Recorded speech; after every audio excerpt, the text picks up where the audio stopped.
Hi viewers, welcome back to four trends. இன்றைக்கி ரொம்ப ஹெல்த்தியான ரெசிபி வெண்டைக்காய் வச்சு தான் பார்க்க போகிறோம். இந்த ஒரு டிப்ஸ் ஃபாலோ பண்ணால் செம்ம எம்மையாக இருக்குது. வாங்க வீடியோக்குள்ளே போகலாம்.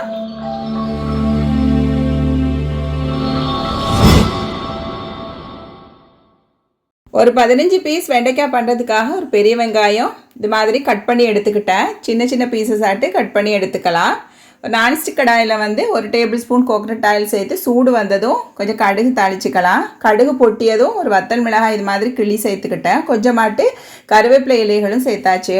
நறுக்கி வச்சுருக்க வெங்காயத்தை எல்லாத்தையும் சேர்த்துக்கலாம். சேர்த்துட்டு நல்லா வதக்கி விட்டுடலாம். கொஞ்சமாட்டு உப்பு சேர்த்துட்டா வெங்காயம் வந்து சீக்கிரமாகவே வதங்கிடும். இளம் வெண்டைக்காவாக இருந்ததுனால நான் மீடியம் பீசஸ் ஆட்டு கட் பண்ணி எடுத்துக்கிட்டேன். கொஞ்சம் பெரிய வெண்டைக்காய்னா ரொம்ப சின்னதாகவே கட் பண்ணி எடுத்துக்கலாம். நான் இந்த மாதிரி அளவில் கட் பண்ணி எடுத்துக்கிட்டேன். கட் பண்ண வெண்டைக்காய் எல்லாத்தையுமே வந்து இந்த வெங்காயத்தை கூட சேர்த்துடலாம். வெங்காயம் வந்து ரொம்ப வதங்கணும் வேண்டாம், பாதி வதங்கினாலே போதும். வெண்டைக்காய் சேர்த்ததும் இது மாதிரி மிக்ஸ் பண்ணி விட்டுட்டு மூடி போட்டு வச்சிடணும் 2 நிமிஷம். இப்போ வந்து பாதி குக் ஆகிடுச்சு.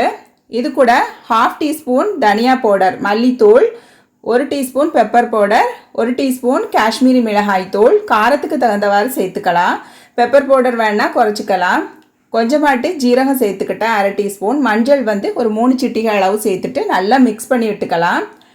இந்த வெண்டைக்காயில் உள்ள தண்ணீர் வந்து போதுமானதாக இருக்கும். லெமன் ஜூஸ் வந்து வெண்டைக்காய் உதிரியாக பிசு பிசுப்பு இல்லாமல் வர்றதுக்காக ஒரு 1/2 லெமன் பிழிஞ்சு ஊற்றிக்கிட்டேன். உப்பு கல்லுப்பு வந்து தண்ணியில் கரைச்சி வச்சுட்டு அந்த தண்ணியை ஒரு 3லேருந்து 4 ட்ராப்ஸ் சேர்த்து நல்லா மிக்ஸ் பண்ணி விட்டாச்சு.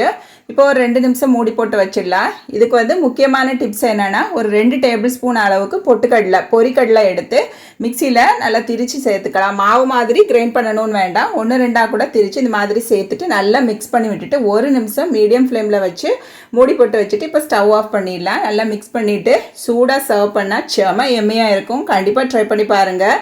வெண்டைக்காய் சாப்பிடாத பிள்ளைங்களும் இதை சாப்பிடுவாங்க. இந்த ரெசிபி வந்து பிள்ளைங்களுக்கு அடிக்கடி செய்து கொடுங்க. ஞாபக சக்தியை வந்து வெண்டைக்காய் தூண்டுன்னு சொல்லுவாங்க. இந்த ரெசிபி பிடிச்சிருந்தா வீடியோக்கு ஒரு லைக் போட்டுடுங்க. இது வரைக்கும் நம்ம சேனலை சப்ஸ்கிரைப் பண்ணலைன்னா சப்ஸ்கிரைப் பண்ணிடுங்க. ஃப்ரெண்ட்ஸ் அண்ட் ஃபேமிலி கூட வீடியோ ஷேர் பண்ணுங்க. கமெண்ட் பாக்ஸுக்கு பதிவுகளை மறக்காம எழுதுங்க. ஒரு ஹெல்த்தியான வீடியோகளை சந்திக்கும் போது டேக் கேர், பபாய். ஆரோக்கியமான இயற்கையான உணவுகள் சாப்பிட்டு வயிறையும் உயிரையும் காப்போம். தேங்க்யூ ஃபார் வாட்சிங்.